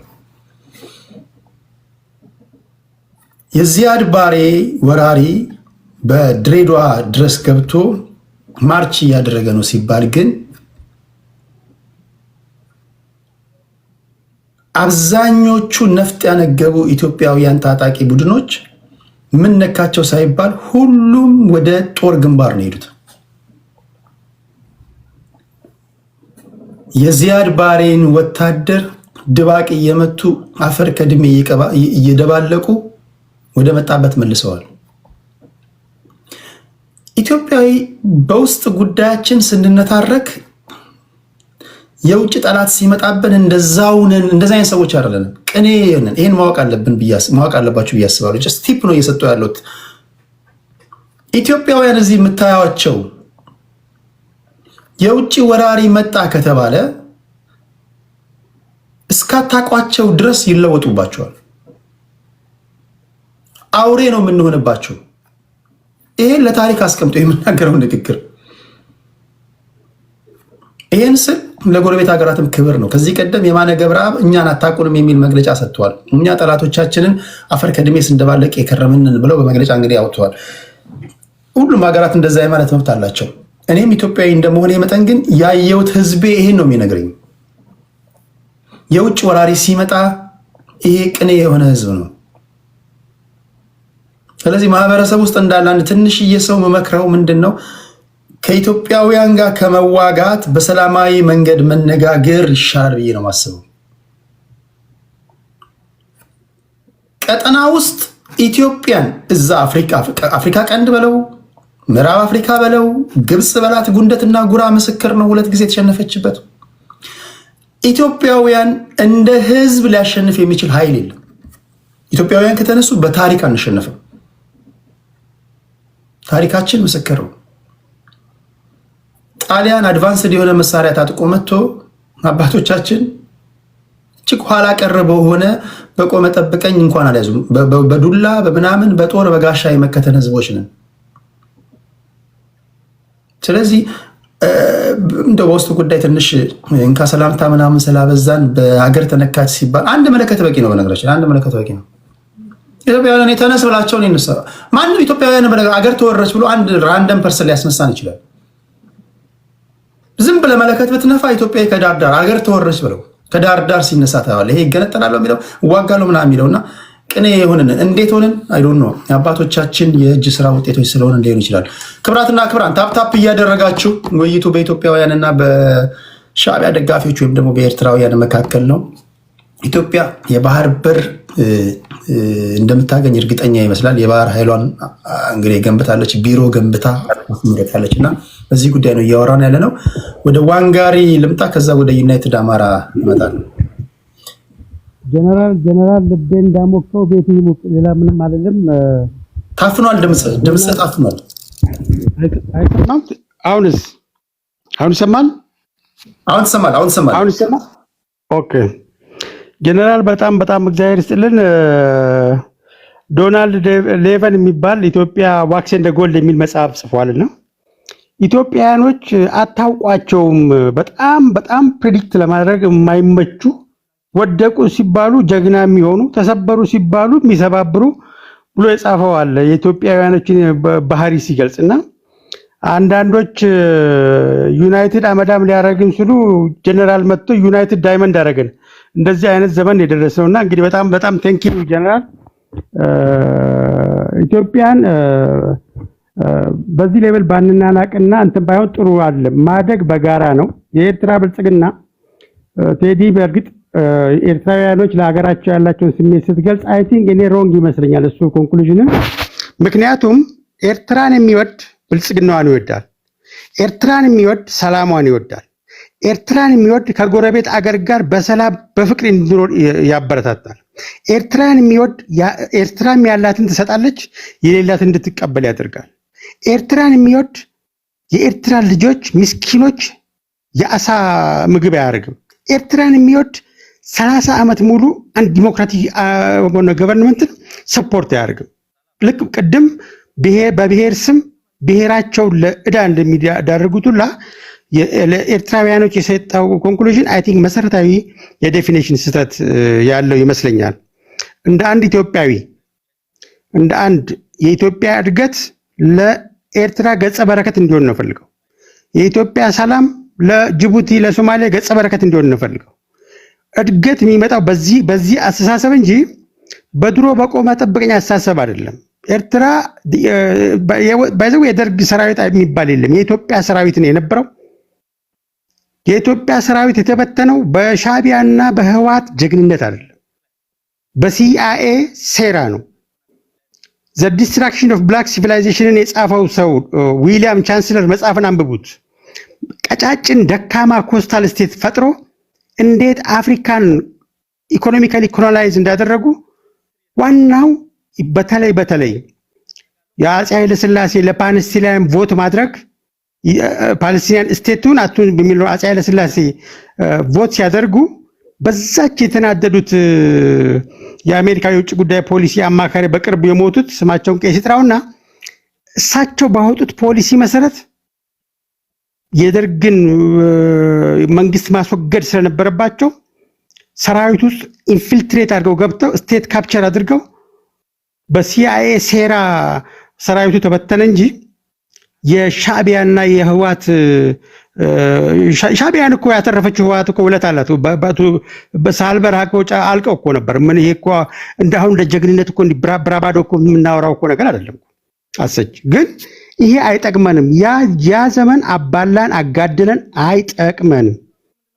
ዘመናዊ ስልጡን አገር ወዳድ እንደ ሰው የሚያስብ የጎረቤቱን ሰላም፣ የጎረቤቱን ብልጽግና፣ የጎረቤቱን እድገት የሚመኝ እንጂ የጎረቤትን ብሔር ከብሔር ጋር አባልቶ ከነዛ ውስጥ የተገኙ አንዳንድ ተላላኪ ባንዳዎችን በመላክ ባይዘወይ ኤርትራውያኖች የገርድን ማለቃን አስመልክቶ እንኳን ደስ ያላችሁ ስላላችሁ ቴንኪዩ። በጣም ጨዋነት ነው። ክብረት ይስጥልኝ። ይሄ ትልቅ ስልጣን ነው፣ ስልጣኔም ነው። ይሄ ደግሞ ገርድን ዝም ብሎ እንኳን ደስ ያላችሁ ሳይሆን ስንቋደሰው ነው የሚጥመው። የገርድን ጥቅም ስንቋደሰው እኛም ያለንን ስንሰጣችሁ እናንተም እኛ ያለንን ስትሰጡን ታሪክ ውስጥ ገብተን ህጋዊ ነው ህጋዊ አይደለም ሌጂቲሜት ነው ሌጂቲሜት አይደለም ብለን ከምንጨቃጨቅ የኢትዮጵያ ብልጽግና የኔ ነው የሚለው ዋስትና የአስተሳሰብ ለውጥ የሜንታሊቲ ለውጥ ያስፈልጋል። የምንኖረው በዘመነ ግሎባላይዜሽን ነው። አንድ ሆነንም አንችለውም። ተስማምተንም የግሎባላይዜሽንን ጫና አንችለውም። የኔ ውድቀት የናንተም ውድቀት ነው። የኔ እድገት የናንተ እድገት ነው። የናንተም ውድቀት የኔ ውድቀት ነው። በዚህ ሌቭል ከፍ ብለን አስበን ከአባቶቻችን መሻል አለብን። አባቶቻችን ሲተርቱ ቴዲ ኢልማሃዳ አባ ጫሉ ሲያጎዱ ብለው ይመርቃሉ። እናትና አባትህን እምትበልጥ ልጅ ያደርግህ። አንድ ጥማድ በሬ ካለው እናትና አባትህ ሁለት ጥማድ በሬ አድርገው። ከበሬ አላቅና በማሽን የሚታረስበትን አሻሽለው ብለው ይመርቃሉ አባቶቻችን። የተሻለ ትውልድ ከሆንክ ኤርትራን መውደድ ክፋት የለውም፣ ተፈጥሯዊ ነው፣ ናቹራል ነው። ኤርትራን የምትወድ ከሆነ ግን ለብልጽግናዋ፣ ለሰላሟ፣ ለዲሞክራሲዋ፣ ለሩል ኦፍ ሎው ነው መትጋት። ያ ነው ኤርትራን ይወዳል የምለው ነው። ኢትዮጵያንም በተመሳሳይ መልኩ ስለ ኢትዮጵያ ሳወራ ኤርትራን ምጫን ከሆነ ትክክል አይደለም። በዛ ኮንቴክስት እንድትወስዱብኝም አልፈልግም። ቅድም የተናገርኩትን የአባይ ጉዳይ ማለቅ ከባልና ሚስት ፍቺ ጋር አለው። በእርግጥ ሁሉም እንደ አቅሙና እንትን የሚያስበው በጣም ያሳዝናል። የአማራ ማህፀን እንደዚህ አይነት አስተሳሰብ ያለው ትውልድ በመፍጠሩና በማየት በጣም ያሳዝናል። በአማራ ላይ የተፈጠረው ግፍ አማራ ላይ ኢንስቲቱሽናላይዝ በህገ መንግስት ተቀርጾ ጨቋይ ተደርጎ ኢትዮጵያ ለመሰባበር ባሮ ሮማን መጽሐፍን ዘባረል ፓውደር የሚለው መጽሐፍ ያነበበ ሰው ያውም የአማራ ልጅ ሆኖ የባረል ፓውደርን ያስፈጸመው ሻዕቢያና ህወሓትን ጋር ጎራ ቆሞ አገሬን መንግስት አልባ አድርጌ ካላፈራረስኩ ብሎ የሚል ከአማራ ማህፀን የወጣው ሰው እንደማየት የሚያሳዝን ነገር አይደል። ከዚህ ውስጥ ምን ወጣው አሁን በመወቃቀስና በመሰዳደብ አይደል። ፖለቲካ መሰዳደብ አይደል። ፖለቲካ ወንድምን በማራከስና የስድብ ቃላቶችን እንደ ቅቤ ቅል አንጠልጥሎ በመሄድ አይደለም። ፖለቲካ እንዴት ነው ወገኔን ከገባበት አዘቅት ውስጥ የማወጣው ብሎ ማሰብን ይጠይቃል። ያለፉት እኛ እንድንወድቅ የሚወጡ ስውር እጆች the invisible hands የማይታዩ እጆችን እንዴት ቆርጠን እንዴት ተስማምተን ዘመኑን የሚመጥን ፖለቲካ ባይባይዘው ፕሪ ፖለቲካል ሶሳይቲ ስለ ሀገሬ ፖለቲካ የምታወራ ከሆነ ስለ ሰው ልጅ ነው የምታወራው። የሰው ልጅ ይሄው እነቴዲ ካናዳ ሄዶ ተቀባረው ነው የሰው ልጅና የህግ የበላይነት ያለበት ሀገር ወደዛ ዘመን ከፍ ነው ማለት ያለብን። እናትና አባቶቹ አያቶቹ የሞቱለት ለነጻነት፣ ለእኩልነት፣ ለብልጽግና፣ ለሰላም ካልሆነ መፈተሽ አለብን።